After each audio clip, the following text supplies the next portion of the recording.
I bought back the land my father lost. 2 acres of stubborn Texas dirt. Thought I was buying peace. But peace out here comes with paperwork. 3 weeks later, a black SUV stopped at my gate, and a woman with a clipboard told me my home now falls under community jurisdiction. That's when I realized they hadn't come for peace. They'd come for my land. I hadn't been down that road in nearly 20 years. Back then, it was gravel and mesquite, a single-lane stretch where dust hung in the air like old memory. Now it was lined with beige homes, manicured lawns, and a stone monument that read Willow Ridge Estates, where community comes first.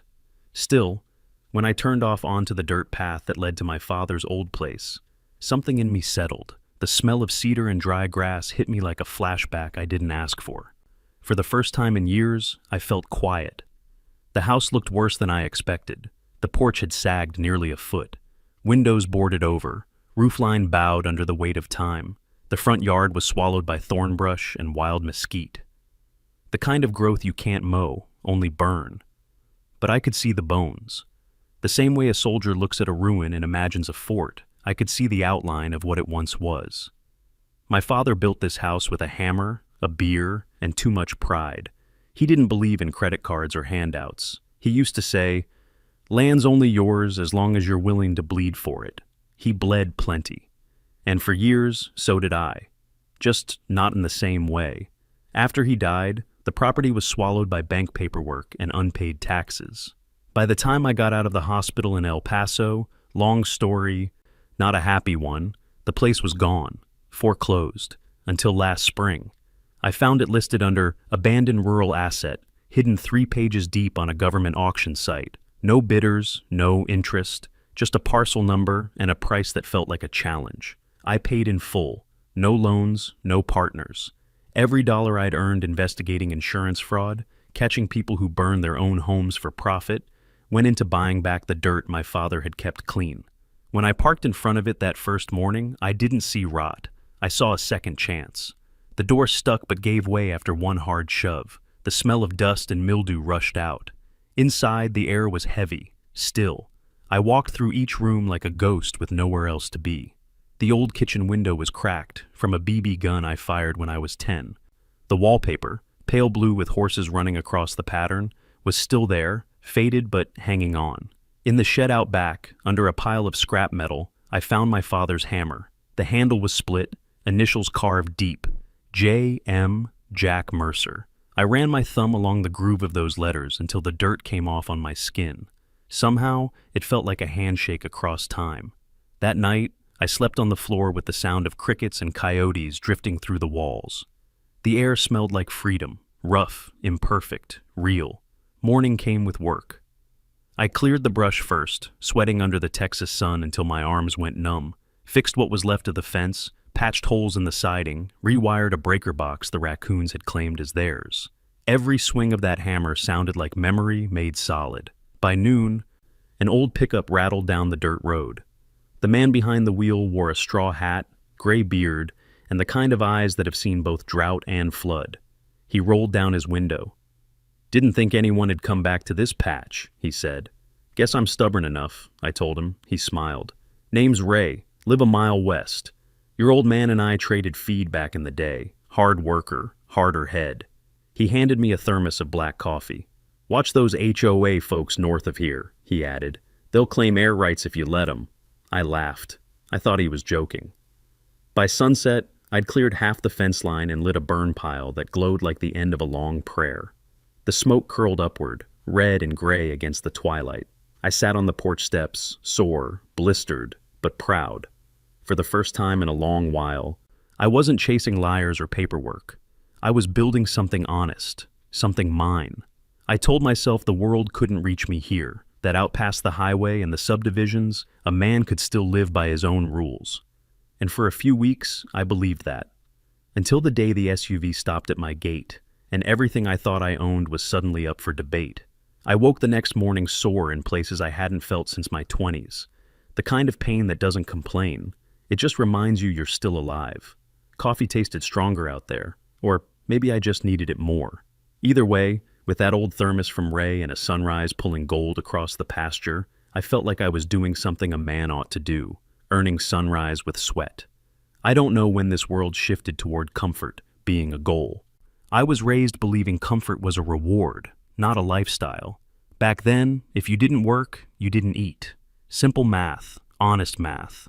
So, I worked. I tore vines off the porch posts, ripped rotten boards out with a crowbar, and pulled a whole wheelbarrow full of nails that time and rust had turned mean. Sawdust, sweat, and memory mixed in the air like some graveyard incense for old days. No crews, no contractors, just a man, his hands, and a stubborn piece of land. That first week, I slept little and worked plenty. Every nail I drove sounded like reclaiming something I thought I'd lost. Every board I straightened felt like setting a bone back in place. The neighbors, the real ones, started to notice. Folks who lived down dusty roads and had more miles on their boots than their trucks. They'd slow down, roll down a window, throw a little chin nod. Respect is quiet in places like this. On the fourth day, the Texas heat came for me the way only Texas can. Sky clear, air sharp, heat settling on your shoulders like punishment for choosing to live here. By noon, I was out behind the house, clearing the worst of the brush near the old fence line, when the shovel struck something solid. At first, I figured it was just another rock. The land out here grows stones the way softer places grow flowers. But when I got down and brushed the dirt away, I found wood. Thick, weathered, burned in places. A crate, old. I dug it out as gentle as my tired arms would allow, knees in the dirt, heartbeat loud in my ears. The hinges had rusted to nothing, so I pried it open with the back of my hammer. Inside was a canteen, a pocket knife, and a folded cloth bundle tied with leather string so dry it crumbled between my fingers. I opened it. Inside sat an old sheriff's badge, star-shaped, tarnished, still proud. Mercer County Deputy, barely readable through the years. I blinked, sat back, let the wind fill the silence. My father rarely talked about his own father, but I remember seeing that badge once, far back in a drawer when I was 6 or 7. I'd asked if it was his. He said, no, that was a man who believed the law still meant something. I didn't understand it then. I think I do now. I sat there a long while, fingers tracing the cool metal. That badge might not mean a thing to the world anymore, but it meant something here, on this land, in this dirt. Something about standing your ground, about not letting other people decide what your life looks like. I wiped it clean as best I could and tucked it into my shirt like a piece of armor. By the time I came back around the front, Ray was parked by the gate again, boots propped out his truck window like he owned the afternoon.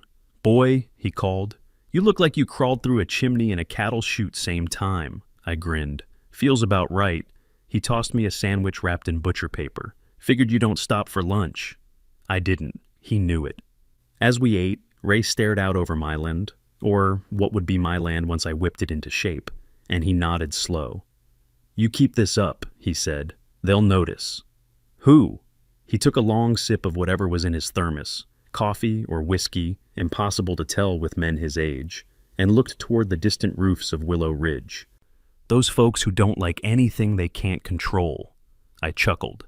They got enough to worry about over there. Ray didn't laugh, just squinted at me like a man who's seen this movie before. Son, he murmured, you don't know these HOA types yet. They'll measure your grass, fine you for your mailbox leaning, and fold their socks by committee if they could. I waved it off. At that moment, it sounded too absurd to ever matter. I wish I'd listened a little harder, because while I was thinking about roofing nails and fence posts, someone across that tree line was thinking about boundaries. And soon enough, they'd come to try and move mine. But that day I was just a man fixing an old ranch, holding a badge my grandfather once earned, and a hammer my father once swung.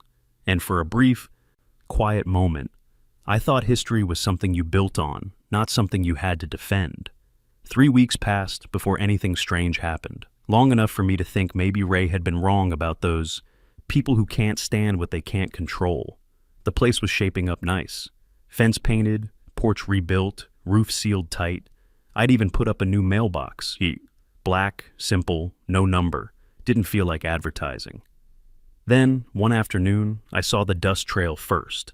A black SUV turning off the asphalt onto my dirt drive. You ever notice how silence changes when something's not right? It doesn't vanish. It shifts. Birds go quiet. Wind holds its breath. Even the bugs seem to step aside. I stood on the porch, rag in hand, wiping grease from my palms, and watched them roll in. The SUV stopped by the gate. 2 people inside, both in gray. Matching polos with Willow Ridge Community Association, stitched in neat white letters. The driver, a woman, stepped out first. Mid-40s, sharp haircut, shoes that had never met mud. She carried a clipboard like a badge. The man with her was younger, holding a tablet and the kind of smirk that grows in HOA meetings. She waved like we were old friends. "Good morning. Are you the property owner here?" I didn't answer right away. I just leaned on the post. "Depends who's asking." Her smile thinned. "Kyla Driscoll, president of the Willow Ridge Community Association. We're doing standard property updates for integration purposes." "Integration?" I said. "That's some kind of tech merger or something?" "It's a zoning alignment," she replied, voice sweet and cold. "Since your parcel is now fully surrounded by Willow Ridge, it's being included under our jurisdiction." I almost laughed. "Lady, this land's been independent since Clinton was in office. You can't just draw a line and make it yours." She held up the clipboard, tapping a page thick with seals and signatures. "According to the county overlay, your property is now part of the Willow Ridge subdivision boundary. There are standard fees and compliance requirements." The man chimed in, like a student eager to please. "That includes fencing guidelines, lawn standards, and safety assessments for your, shooting range." My jaw tightened. They'd been watching. That meant the drone I'd spotted last week wasn't a coincidence. I took a slow step closer to the fence. "You got some nerve showing up here without calling first." "We left a letter," she said. "Yeah, and I left it unopened, on purpose." She straightened her clipboard, glanced at her partner, and said in that overly patient tone bureaucrats use when they think you're dumb, "You'll need to register your property within 30 days to avoid fines." "Fines," I repeated, "for land I already own, paid for, maintained, improved, without 1 cent of your help." Her smile never broke, but her eyes did that flick, the one that says she's used to people backing down right about now. I didn't. Instead, I reached into my back pocket and pulled out a folded document, the certified deed I'd gotten from the county recorder's office. I held it against the fence wire. "You see that stamp?" I said. "County certified, exempt from any HOA incorporation. Recorded, sealed, and notarized. This ground is outside your reach." The man took a cautious step closer, phone half raised like he wanted a picture. I shook my head once. "Don't." He stopped. Kyla exhaled, lips pursed. "Mr. Mercer, we can work through this civilly. These transitions happen all the time. It's better for everyone if we stay cooperative." "Cooperation's a 2-way road," I said, "and this one ends at my gate." Her eyes hardened. "Refusal to comply may result in escalating penalties." "Ma'am," I said, calm but steady, "the only thing escalating here is your imagination." She blinked, then signaled to the man. He pulled an envelope from his binder and slid it through the fence wire. "Official notice," she said. "Consider yourself informed." They turned back to the SUV. Gravel crunched under their polished shoes. I didn't move until the sound of their tires faded back into the highway hum. Then I picked up the envelope. Heavy paper, embossed crest, legal jargon printed neat as a sermon. Notice of violation and pending review. Willow Ridge Community Association. They'd itemized everything: non-conforming fencing, unauthorized use of firearms, unapproved structural renovations, and my favorite, refusal to comply with membership dues under integration by encirclement. Integration by what now? I stood there on my porch and laughed. Loud, long, maybe a little too hard. But the laughter didn't last, because when the humor drained out, what was left was something else, a pressure building in my chest. I'd seen scams before. I'd hunted them for a living, and this one had all the same fingerprints: official tone, vague authority, and a demand for money dressed up as order. The difference was, this one had come to my gate. I folded the paper, slid it into my pocket, and looked up at the clear Texas sky. If they wanted a fight, they'd get one, but it'd be the kind fought in daylight, with truth, with paper, and with every ounce of patience my father ever taught me. Because this time, the fraud wasn't on a form. It was standing on my fence line. The next morning, the letter sat on my kitchen table like a rattlesnake I hadn't decided how to kill yet.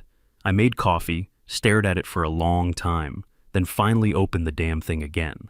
Not because I needed to, but because I wanted to understand what kind of nerve it took to write it. The words were dressed in legal polish. Whoever drafted it knew how to sound official without saying a single true thing. They called me member 3 times. They cited subsection 8C of the Willow Ridge Covenant like it was the Constitution. And then, near the bottom, the line that got me, failure to appear before the Compliance Review Board will result in fines not to exceed $1,000 and potential property encumbrance. Encumbrance. That's a $10 word for theft with paperwork. I folded it up, slid it into a file folder, and wrote one word on the front: evidence. See, I'd spent years catching crooks in suits, the kind that burned down their own warehouses for insurance or misplaced cargo on paper to double-dip the payout. This felt no different, just a new kind of liar wearing community colors. So I went to work. I scanned everything: deed, exclusion clause, boundary map, the original 96 county exemption letter, even the receipt for the taxes I'd paid. I labeled each file, printed duplicates, and stuck them in separate folders. One went in the safe, one stayed on the desk, and one I hid under a loose floorboard, just for old time's sake. If these people wanted to play bureaucratic chicken, I'd meet them bumper to bumper. 2 days later, another envelope showed up. No postmark, hand-delivered again. Inside was a grainy drone photo of my shooting range behind the shed, circled in red. Below it, a note: community members have expressed concern about safety violations and noise levels. I looked at the picture. They'd taken it from high altitude, probably 200 feet up. Illegal without clearance, but who was counting? I stepped outside, scanning the sky. Nothing. Just heat shimmer and a buzzard. Still, I knew what I saw. The hum I'd heard the week before hadn't been my imagination. That night, I drove to town and bought 2 more security cameras and a long-range mic. I mounted one on the gate, one on the porch, and hid the mic inside an old birdhouse pointed at the road. Documentation wasn't paranoia. It was insurance. The next morning, I paid a visit to the Travis County Recorder's office. The clerk, a woman named Brenda with readers hanging from a beaded chain, raised an eyebrow when she saw the folder. "What kind of trouble you in, Mr. Mercer?" "The kind that wears matching polos," I said. She chuckled, then helped me pull every record tied to my parcel number. Lot diagrams, surveys, exemptions, transfers, the works. And there it was, my property outlined cleanly, labeled unincorporated. But something else caught my eye. A second document, dated just 2 months ago, showed a different overlay. A map with Willow Ridge Expansion Zone, western section, stamped across the top. And on that map, my land, shaded beige. "Who filed this?" I asked. Brenda squinted. "Looks like, this signature here, county planner's office, but that stamp?" She leaned closer. "Huh, that's odd. We haven't used that seal since before the archive fire last year." Meaning, if this came through proper channels, it'd have the new seal. That one's dead ink. I smiled, slow, satisfied. That's all I needed. By the time I got home, the sun was bleeding out over the ridge. I sat down at my desk, opened my laptop, and began cross-referencing everything. Sure enough, the same signature appeared on at least 3 recent filings, all tied to Willow Ridge. And the man who signed them? Retired in 20. Forgery. Clean, quiet, confident forgery. I printed every map, circled every inconsistency, and stacked them by the window where the light hit just right. The pile grew. Every page was another nail in their coffin. That night, as I filed the last set of copies, the motion light by the gate flicked on. Headlights flashed once, twice, then disappeared. I stepped out onto the porch, hand resting on the railing. The wind had gone still again, the kind of still that tells you you're not alone. "All right," I said to no one. "You want to see what I'm doing? Go ahead." I pointed to the camera on the eave. "Smile for the record, because if they wanted to fight me on paper, I'd make sure the record showed everything. Every lie, every trespass, every forged seal. Out here, bullets might scare people, but paper's what destroys them." By the end of that week, I'd gathered enough evidence to choke a court clerk. Maps, signatures, county seals that didn't match, printouts of emails from public records, all neatly arranged, labeled, and waiting for the right set of hands. I just needed someone who knew how to swing the hammer the legal way. That's when I called Loretta Cruz. Loretta wasn't just a lawyer, she was a legend in Travis County.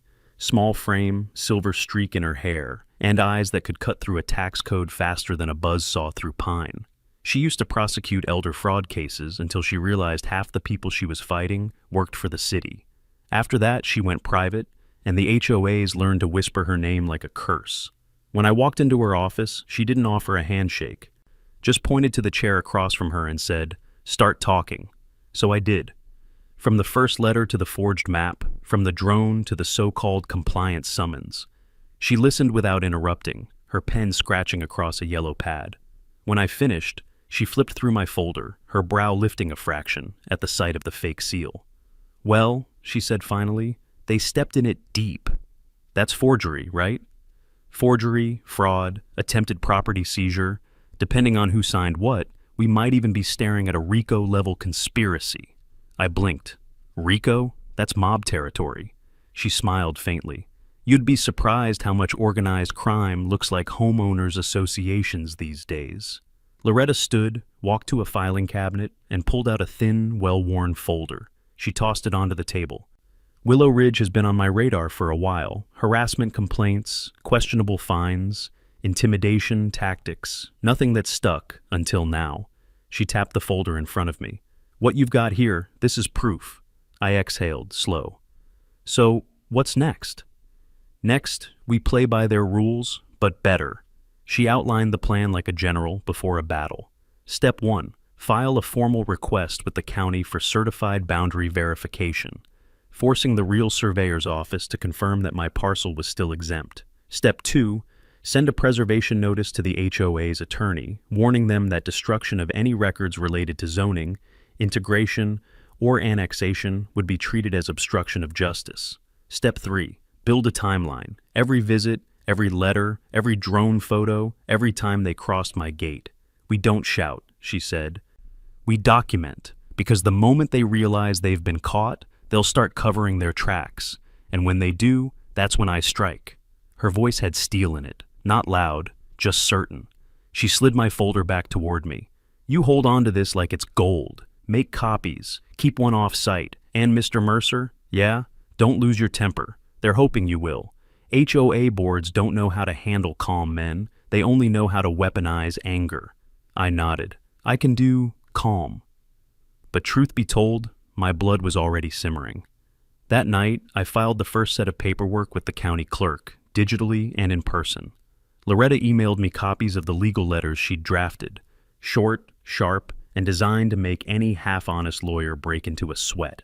2 days later, the HOA's reply arrived, a thick envelope with a return address from Hastings and Blythe, attorneys at law. Inside was a cease and desist, accusing me of spreading defamatory statements against community leadership and unlawful surveillance. I laughed out loud.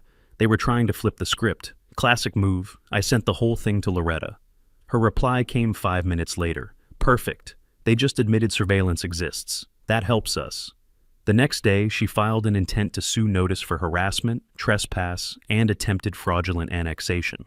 That made it official. From that moment on, it wasn't me versus a clipboard. It was Mercer v. Willow Ridge Community Association.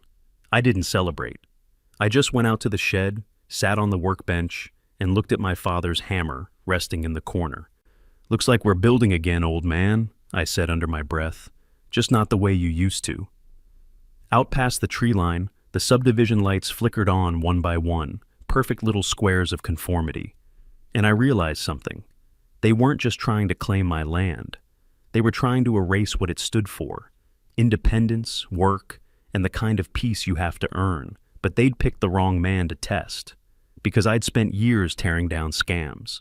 Now I was about to expose one that thought it could hide behind community bylaws. And the first nail in their coffin was already in the board's inbox. The summons came on a Wednesday. Embossed envelope, thick paper. The kind of letter that tries to feel important before you even open it. Inside, mandatory appearance before the Willow Ridge Civic Compliance Board. Date, Friday 9 a.m. Location, Willow Ridge Community Center, Boardroom A. They'd even bolded mandatory. That was cute. Loretta told me not to go, said it was a trap, an intimidation session dressed up like due process, but I'd spent too many years watching liars hide behind paperwork to let this one play out without me. "I'll be careful," I told her. "Record everything," she said, "and remember, you don't owe them a single word." So I charged my body cam, printed out every document I had, certified deeds, boundary maps, exemption letters, all laminated and tabbed like a courtroom exhibit. Then I loaded the folder into the passenger seat of my truck, next to a thermos of black coffee and a pack of gum I wasn't going to chew. Friday morning, I rolled into Willow Ridge just before 9. The place looked like a postcard for conformity. Manicured lawns, beige stucco homes, rows of cars that all seemed to come from the same lease lot.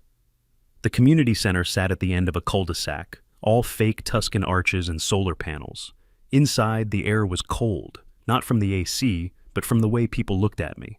The receptionist at the front desk gave a tight smile. "Can I help you, sir?" "Mercer," I said, "here for your little compliance party." Her smile twitched. "Boardroom A, down the hall." The door was already ajar. I pushed it open and stepped inside. A dozen people sat around a long table, middle-aged, pastel-colored clothes, the faint smell of perfume and self-importance. At the head of the table sat Kyla Driscoll. I recognized her immediately. Same sharp jawline, same ice blue blouse, same expression that said she was used to winning arguments with tone alone. She looked up from her papers and smiled, all teeth, no warmth.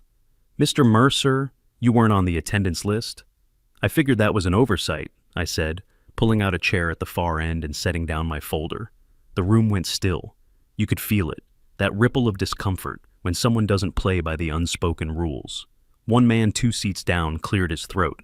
"Can we help you with something, sir?" "Yeah," I said. "You can stop pretending this is a real proceeding." That earned me a few blinks, a few nervous coughs. Kyla didn't blink. "Mr. Mercer," she began, voice soft but sharp enough to cut glass, "we're here to discuss your repeated refusal to comply with community regulations. As you've been informed, your parcel has been absorbed into—" "Stop," I said. Then I flipped open the folder and slid a laminated sheet across the table. That's the original '96 exclusion document, signed by the county registrar. My land was never incorporated into Willow Ridge. Here's the zoning map. My parcel's in white, yours are in beige. And here, I laid down another sheet, is a letter from the district surveyor verifying my property remains unincorporated and exempt. Silence. One of the board members, a man with a tie too tight for his neck, shifted in his chair. Kyla's eyes flicked to the documents, but she didn't touch them. "Mr. Mercer," she said, "your aggressive tone isn't conducive to a productive dialogue." "What's not conducive?" I shot back. "Is trying to extort private property owners with fake maps and imaginary fines." That stirred the room. An older woman in pearls whispered something to her neighbor. Another board member tried to steer the conversation back to shared community values. I ignored him. Kyla leaned forward. "Let's address your fence and what appears to be a weapons facility on your property." "Let's call them what they are," I said. "A legal privacy fence and a private shooting lane with soundproofing, clear signage, and permits on file. You want a copy?" "You don't understand how this affects children," she snapped, voice rising a notch. "Your property is visible from the walking trail. Children play near your fence. You have cameras everywhere. You built what looks like a gun nest behind your shed. It's threatening." I blinked. "So, now I'm a threat because I'm not beige enough?" A few people gasped. Kyla stood. "That's enough. This is a private meeting. You're trespassing." I leaned back, still calm. "You summoned me, remember?" She turned to the 2 men in black polos standing by the wall. Rent-a-cops, no badges, but they carried themselves like they'd watched too many police shows. "Escort him out, please," she said. They started forward. I raised a hand. "You might want to rethink that." The first one reached for my arm anyway. I shifted my weight, twisted his wrist, and stepped aside. He stumbled, hit the chair, and went down with a dull thud. His partner lunged. I pivoted, caught his shoulder, and let his own momentum carry him face first into the table. Papers scattered like confetti. Gasps. A scream. Someone yelled, "He's attacking them!" I raised both hands, palms out. "Let the record show. I have touched no one in a hostile manner, and I am unarmed. You put hands on me." "That's assault." Phones came out. Someone was already dialing 911. I pressed a small button on my keychain. The light on my chest cam blinked red. "By the way," I said, looking straight at Kyla, "you're all on camera, video and audio. You'll be receiving a copy for your records." The second guard groaned, holding his side like he'd been shot. The woman on the phone cried, "He's armed! He's threatening us!" And that's when I felt my stomach drop, because now the cops were coming, and they'd been told I was the shooter. I backed toward the door, hands still up. "I'm calling the police too," I said, loud enough for everyone to hear, so they can see the footage from the beginning. Then I walked out, sat down on the curb in front of the community center, sunlight on my back, and waited. When the cruisers pulled in 10 minutes later, lights flashing, dust kicking up, I didn't move, hands visible, camera blinking red. And I had no idea that what came next would be worse than anything inside that boardroom. The cruisers pulled up fast, kicking dust over my boots. 3 of them, 1 county unit, 2 city, lights flashing, tires grinding. I stayed seated on the curb, hands visible, body cam still blinking red. I'd been in enough tense scenes to know the worst thing a man can do is move first. 2 officers got out, hands near their holsters. A third hung back by the car, radio at his shoulder. "Sir, keep your hands where we can see them," one shouted. "They're right here," I said, calm as I could. "I'm the one who called, by the way." The lead officer, mid-30s, short haircut, body armor visible under his vest, approached slow. "You're the one they said was armed?" "I'm not armed," I said. "What I've got is a body cam. Everything that happened in there is recorded." He frowned. "We'll sort that out inside. Stand up, turn around, and place your hands behind your back." I did what he said. No sense arguing with adrenaline. They cuffed me, patted me down, and sat me in the back of the cruiser like I was some lunatic who'd wandered into a church picnic with a chainsaw. Inside the community center, the scene was pure theater. Kyla Driscoll and her little board of actors huddled together, whispering and trembling just enough for the cameras they'd probably already called. One of the rent-a-cops sat in a chair, clutching his ribs like I'd run him through with a pitchfork. The woman who'd called 911 was giving a statement, voice high and shaky. "He stormed in shouting about conspiracies. He had something on his chest. I thought it was a gun." I could hear every word from where I sat. None of it surprised me. What did surprise me was how easily the story took hold. Within 5 minutes, I'd gone from property owner defending his rights to hostile male subject with a possible firearm. When they brought me into the station, it didn't get much better. The booking officer didn't look at me, just read off the charges like he was ordering from a menu. Disturbing the peace, trespassing, intimidation, inciting panic. All the stuff you can't disprove without video. Luckily, that's exactly what I had. They sat me in a small interview room, cinder block walls, flickering fluorescent light, table scarred from years of bad stories. After about 20 minutes, a detective walked in. His name tag read Fisher. He dropped a folder on the table and sat down opposite me. "Mr. Mercer, I'm Detective Fisher. Mind telling me what went on today?" "I already did," I said. "On video." He tilted his head. "We have statements saying you assaulted 2 individuals and made verbal threats." "Yeah," I said. "I bet you do. How about you take a look at the footage before you decide who swung first?" His expression didn't change. "Why were you wearing a camera?" "Because I'm not an idiot." He didn't laugh, just sighed and slid a printed photo across the table. It was a still frame from my own camera, the moment I countered the guard's grab. Caught mid-motion, it looked like I was lunging. "This you?" "Sure is," I said, "and the 40 minutes before that frame will show who started it." He stared at me for a long moment, then said, "You've got a lawyer?" "Working on it." An hour later, Loretta Cruz walked in. She was all calm fire and legal sharpness, heels clicking like punctuation marks. They handed her the footage file. She plugged in her laptop, queued up the video, and hit play. The first few minutes were dull. Me walking in, dropping papers on the table, speaking calmly. Then came the grab, the scuffle, the accusations, and Kyla's voice calling 911. When it finished, Loretta closed the laptop and looked up at Detective Fisher. "Well?" He rubbed his jaw. "She said he was armed." Loretta leaned back, folded her arms. "And you just saw proof that he wasn't.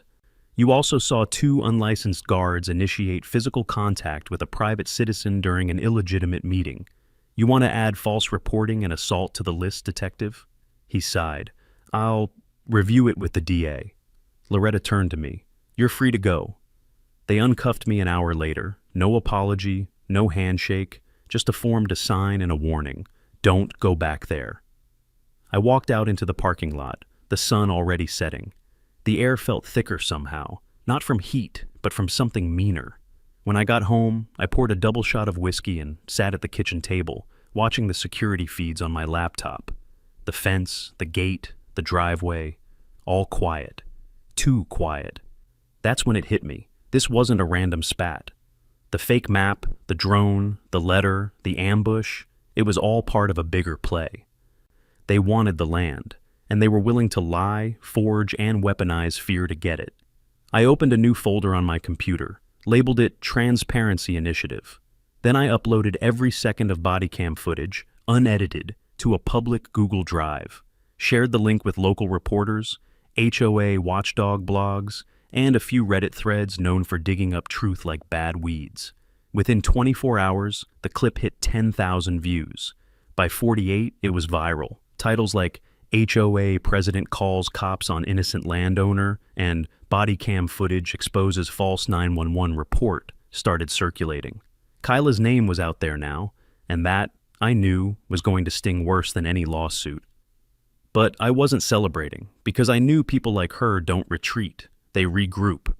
And somewhere across that line of manicured lawns and concrete smiles, someone was already planning the next move. The body cam footage changed everything, and nothing. By the end of the week, half the county had seen it. The other half pretended they hadn't. Local news ran a 90-second segment, HOA President Accused of False 911 Call. They played 30 seconds of my footage and 30 of Kyla's press statement. She looked right into the camera and said, "We were frightened. We acted responsibly." Every liar sounds calm when they think the truth is too quiet to compete, but it wasn't quiet anymore. The video spread faster than a prairie fire in July. People commented, argued, dissected every frame. Some called me a hero, others said I was a menace. That's how the internet works. It turns justice into a spectator sport. I tried to ignore it, just kept working the land, hammering nails, checking cameras. But peace doesn't come easy once you've embarrassed powerful people. The first sign of trouble came in daylight.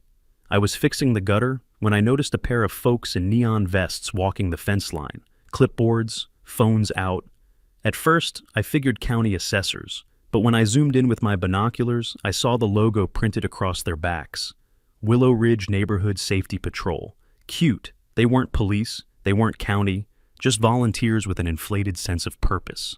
I stepped off the ladder and walked to the gate. "Morning," I said. The woman smiled, tight and nervous. "We're just doing a community sweep for security purposes." "Security for who?" She hesitated. "For everyone in the area, sir, including you." The man beside her lifted his phone like he was recording me. "You mind if we document the perimeter?" "Yeah," I said. "I mind." They exchanged glances, scribbled something, and walked off, but not before taking one more picture of my gate. By evening, they'd made another pass, then another. Every day, different pairs, all wearing those safety vests, like bright flags of self-importance. They took photos of my truck, noted fence measurements, even peered over the wall using selfie sticks. I started keeping a log. Date, time, description. Every encounter filed neatly in a folder titled Surveillance. That weekend, Ray dropped by with a six-pack. He leaned on the tailgate and stared at the neon pair walking near the drainage basin. "Looks like you've got fans," he said. "Guess the HOA decided to play soldier." Ray spat into the dirt. "Ain't soldiers if the bullets are clipboards." "Paper bullets," I muttered. He nodded. "Careful, son. Paper's what'll kill you faster than lead in this county." That night, I installed 3 more motion cameras. One in the oak tree by the fence, one near the mailbox, and one angled low to catch plates at the gate. I printed a sign for good measure. Transparency Initiative, live audio and video recording. Data archived off-site for public access. The sign did its job. Next morning, I caught one of the patrol guys reading it, lips moving as he parsed every word. Then he looked straight at the camera and flipped it off. By Monday, I had something new in my mailbox. A flyer printed on glossy paper with the same Willow Ridge crest. Neighborhood Safety Patrol, protecting our community from threats. It listed a hotline, a pledge, and a photo of a smiling cartoon family with binoculars. At the bottom, someone had circled in red pen, "We're watching you too." I showed it to Loretta. She raised an eyebrow. "That's intimidation. I'll add it to the list." The list was getting long. Forgery, trespassing, defamation, false reporting, now harassment. But what struck me most wasn't the aggression. It was the organization. They moved like they had orders. Someone was directing this. And then came the memo, an anonymous email. No name, no subject, just 2 words in the body. Heads up. Attached was a scanned document labeled Willow Ridge Civic Committee, Draft Proposal. It was an internal planning memo. No seals, no county signatures, but the language told me everything I needed to know. Land Repurposing Initiative, Western Entrance Beautification Plan. Objective, integrate adjoining unincorporated parcel into community property for aesthetic uniformity and recreational space. Designation, cluster entry lot, West Gate. My parcel number was right there, black ink, no room for interpretation. They weren't harassing me for fun. They were laying groundwork, planning to absorb my land and turn it into the subdivision's new scenic entrance. A parking lot, a flower bed, a sign that would read, "Welcome to Willow Ridge, where community comes first." They wanted my ranch to be the front door to their empire of beige. I stared at the memo until the words blurred. Then I laughed, not because it was funny, but because of how familiar it all felt. I'd spent my life catching crooks who burned their own assets for payouts. Now I was watching a neighborhood do it for pride. That night, I sat on the porch, listening to cicadas and the faint hum of traffic. Somewhere beyond the oaks, a drone buzzed, slow, deliberate, circling once before drifting away. I looked down at the old sheriff's badge I kept in my pocket. It caught the porch light, dull but steady. "All right," I said quietly. "You want a show? Let's give you one." Because if they were going to build their empire on lies, I'd make damn sure the world saw every brick of it. I've never been much for theatrics, but sometimes, when people mistake your silence for weakness, you have to speak a language they'll actually understand. The Willow Ridge Board wanted intimidation? Fine. I'd give them visibility, loud, legal, and impossible to ignore. It started with a phone call to an old friend, Mitch Garrison, former Marine, current president of the Lone Riders Motorcycle Club. Mitch and I go back decades. I helped him once, cleared his name after a crooked adjuster tried to call his garage fire an insurance scam. He never forgot. "Mitch," I said, "you and your boys still ride on weekends?" "Every damn one of them," he said. "Why?" "I've got 2 acres of open space and a community that hates noise." He paused, then laughed so loud I had to hold the phone away from my ear. "You're serious?" "Dead serious. You bring the grills, I'll bring the brisket." And just like that, Operation Ribeye was born. By Friday afternoon, the first rumble of Harley engines rolled over the ridge like thunder. Chrome and leather glinted in the sun. Flags waved, American, Texas, Pew MIA, and one big yellow banner that said, "Don't tread on me," in letters you could read from the next county. Neighbors peeked from their windows, phones out. By dusk, 20 tents dotted my back pasture. Smokers puffed like steam trains.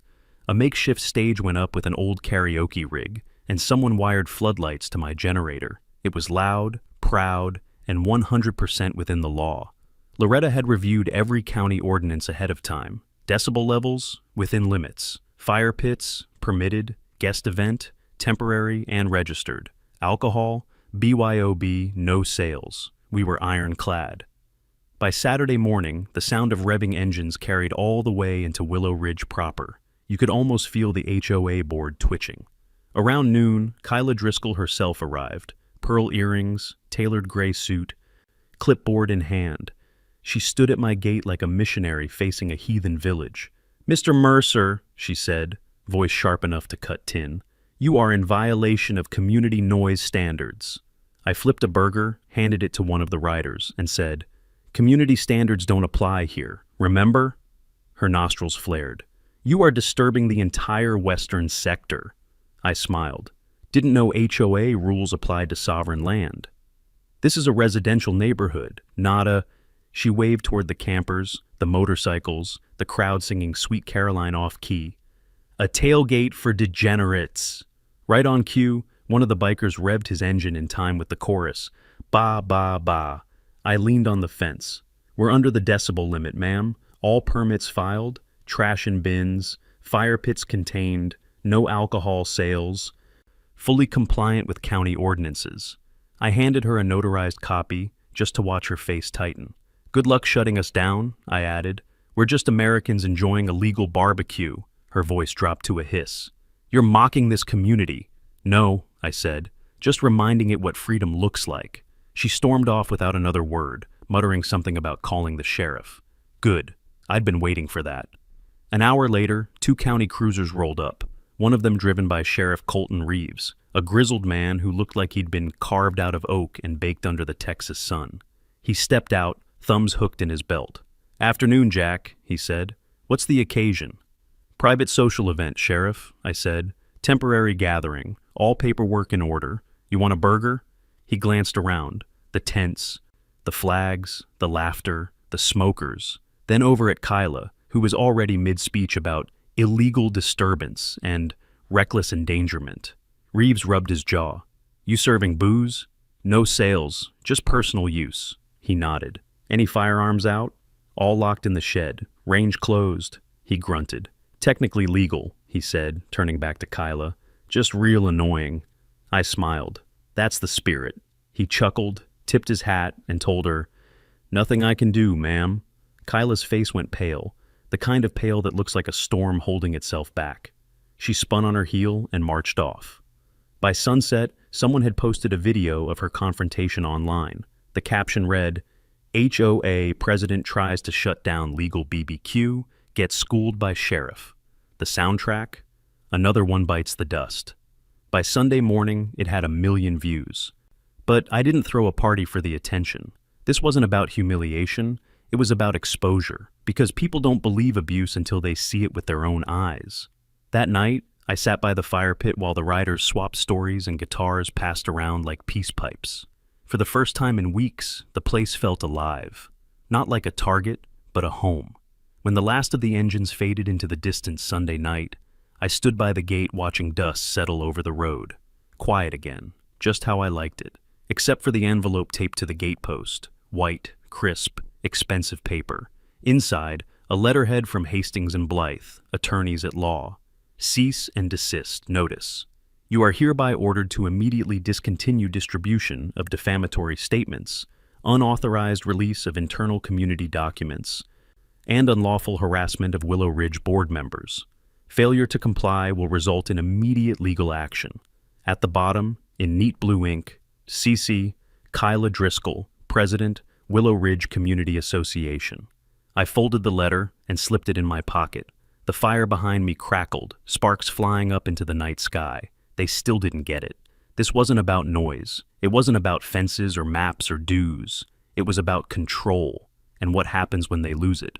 And from the look of things, they were about to lose a lot more. Because Loretta had just texted me one line. We've got them. Call me first thing in the morning. Loretta didn't waste words over the phone. When I called her the next morning, she answered on the first ring and said, Bring everything you've got to my office. We're about to make history. By the time I got there, she already had a war room set up. Papers spread across her desk, color-coded tabs, county database printouts, and a mug that said, Don't talk file. She looked up from her computer, eyes bright behind her glasses. Remember that forged map? She said. Hard to forget. Well, she said, pointing to a stack of documents, I found 3 more like it. And they all have the same signature. A man who retired in 20s. The stamp they used was decommissioned after the records room fire. They must have copied it before it got destroyed. My stomach tightened. Who filed them? She smiled without humor. A shell company called Westfield Surface Prep, LLC. Care to guess who owns it? I didn't need to. Kyla, I said. Kyla's husband, technically, Loretta replied. But she's listed as the company's community liaison. It's a front, Jack. The HOA board's been funneling association money into private development schemes. Your land was supposed to be their next project, a fake beautification initiative to bump property values and win a county grant. She handed me a file, invoices, emails, meeting notes. One memo read, Phase 1, Secure Annexation via Integration Clause, Mercer Parcel Ideal Anchor Location. I let out a low whistle. They weren't just trying to find me, they were trying to steal my land wholesale. Exactly, Loretta said. And this, she tapped the file, is felony territory. We spent the next 2 hours cross-referencing timestamps and signatures.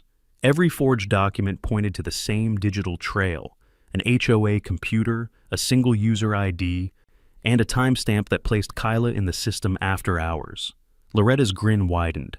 We've got motive, method, and money trail, the trifecta.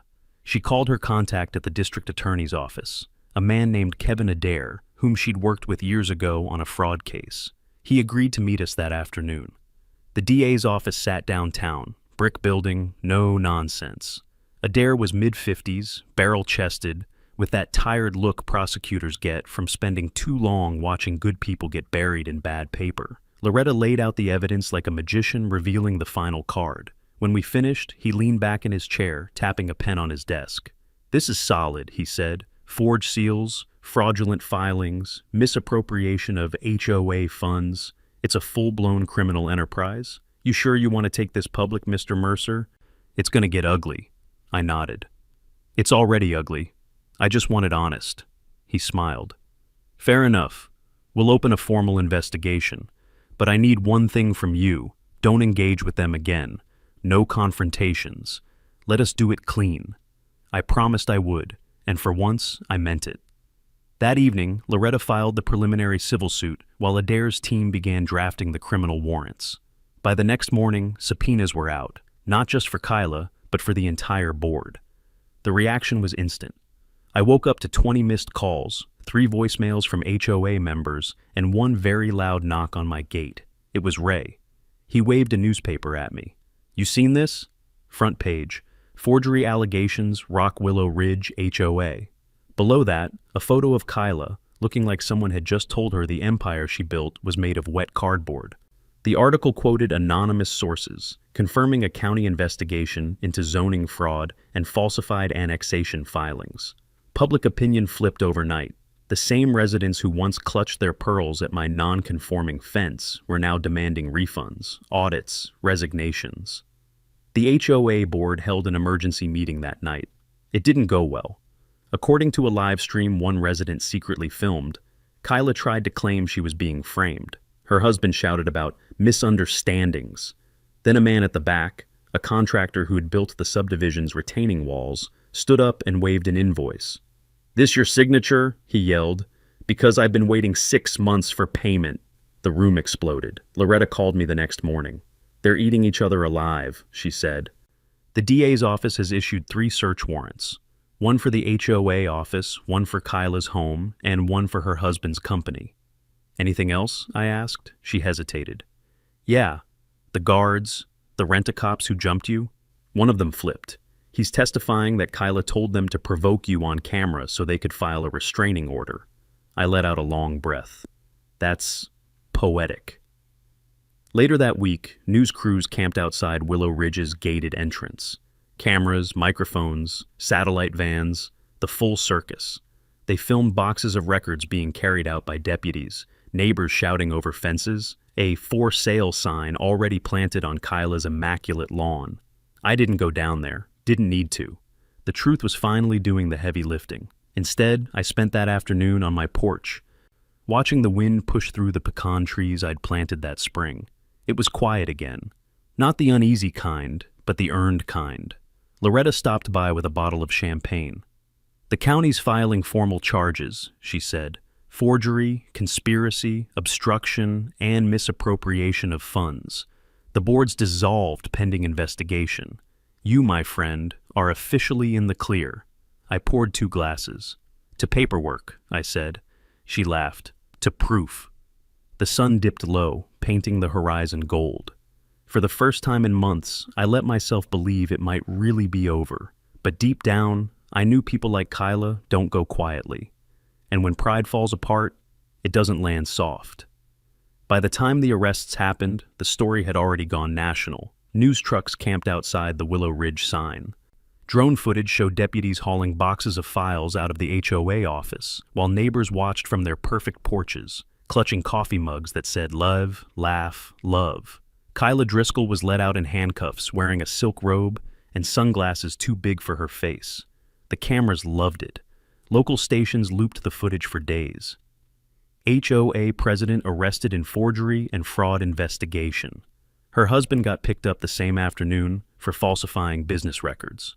2 other board members followed by evening, their mugshots lined up neatly beneath hers on the 6 o'clock broadcast, like a suburban rogues gallery. The DA's press conference was short and merciless. Kevin Adair stood at the podium, Loretta beside him, and laid it out plain. Forged maps, stolen funds, intimidation of homeowners, conspiracy to defraud the county. Reporters threw questions, flashes popped, and every answer painted the same picture, that Willow Ridge had stopped being a neighborhood years ago and turned into a racket. By the next morning, the county court issued an emergency order, Willow Ridge Community Association, dissolved. Just like that, the empire of beige was gone. I drove past the subdivision that afternoon. The fancy entry sign, the one they had planned to rebuild on my land, was draped in yellow tape. A notice from the county zoning board hung over it. Property under investigation. Residents were out in the street, talking in clusters, some angry, some relieved. A few even waved as I passed. For the first time in months, nobody called me a problem. Back home, I parked by the gate and looked at the new sign I'd welded to the fence that morning. Private land, no HOA jurisdiction. Cross this line and face consequences. Simple, honest, the way it should have been from the start. Loretta showed up later with a sealed envelope. "The settlement's final," she said. "Judge signed off this morning. Inside was a check for $70,000. Damages, restitution, legal fees." I stared at it for a long time before setting it on the table. "Hell of a number," I said. She grinned. "Hell of a fight." We toasted with coffee, not champagne. Neither of us liked celebrating other people's ruin, even when they earned it. When she left, I walked out to the edge of the property where the fence met the tree line. The air smelled like rain and cut grass, the kind of smell that says the storm's past, at least for now. I rested my hand on the steel post, warm from the sun, and thought about my father, about the hammer, the badge, the land. He never got to see it like this, but maybe he'd have smiled knowing it was still ours. The pecan trees rustled. Somewhere in the distance, a lone engine backfired and faded. For the first time in a long while, I didn't feel surrounded. I felt home. And as the sun slid behind the ridge, turning the sky the color of worn copper, I realized something simple. They came for control. They left in cuffs. And all it took to stop them was one man who still believed a deed, a fence, and the truth were worth defending. Summer came early that year. By May, the fields had turned the color of brass, and the air carried that faint electric smell that always comes before rain. The kind of weather my father used to call rebuilding weather. Most of Willow Ridge still sat quiet, half the homes for sale, the rest stripped of their HOA logos like they were trying to wash off a stain. The county auctioned off what was left of the association's assets, printers, file cabinets, even Kyla's framed Community Leadership Award. I heard it sold for $12. I didn't go to the auction, didn't need to. The fight was over, and I'd already won what mattered. Out here, the noise faded fast once you stopped feeding it. The new neighbors, folks who had quietly hated the HOA all along, started stopping by. One woman brought peach cobbler. A young couple asked about soil tests for a vegetable garden. Even the kids waved now when they biked past my fence. Ray called it peace through paperwork. He wasn't wrong. I fixed up the old barn next. New roof, fresh red paint, a motion light over the door. Inside, I hung my father's hammer above the workbench. Handle cracked, initials still carved deep. Below it, nailed to the wall, I mounted the old sheriff's badge I'd found buried out back. 2 generations of Mercers, side by side, tools of work and tools of law, both meaning the same thing: stand your ground. One evening, as the sun dropped behind the ridge, I walked to the fence line with a welding torch in hand, sealing the last joint on the steel plate I'd added to the gate. When the weld cooled, I stepped back to look at what I'd built. Not a fortress, not a monument, Just a clean, simple line between what was mine and what wasn't.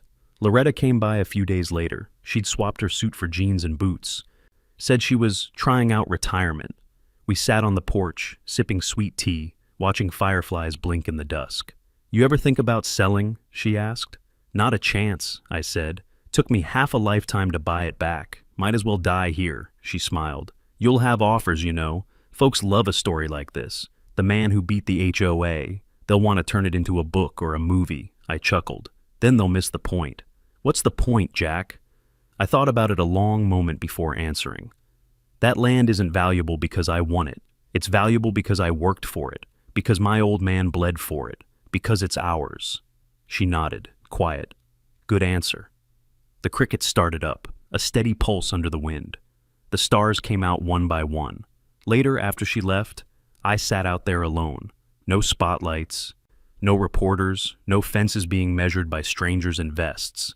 Just me, the hum of the night, and the faint outline of the sign on my gate glowing under the moonlight. No HOA, private land, respect the line. I smiled to myself. For months, I'd been fighting to prove this place belonged to me. Now it just felt like it always had. Maybe that's what freedom really is. Not the noise you make when you win, but the silence that follows when you don't have to fight anymore. And as the wind rustled through the pecan trees, I realized something simple and true. I didn't just reclaim a ranch. I reclaimed my peace. And for the first time in a long, hard while, the quiet felt earned.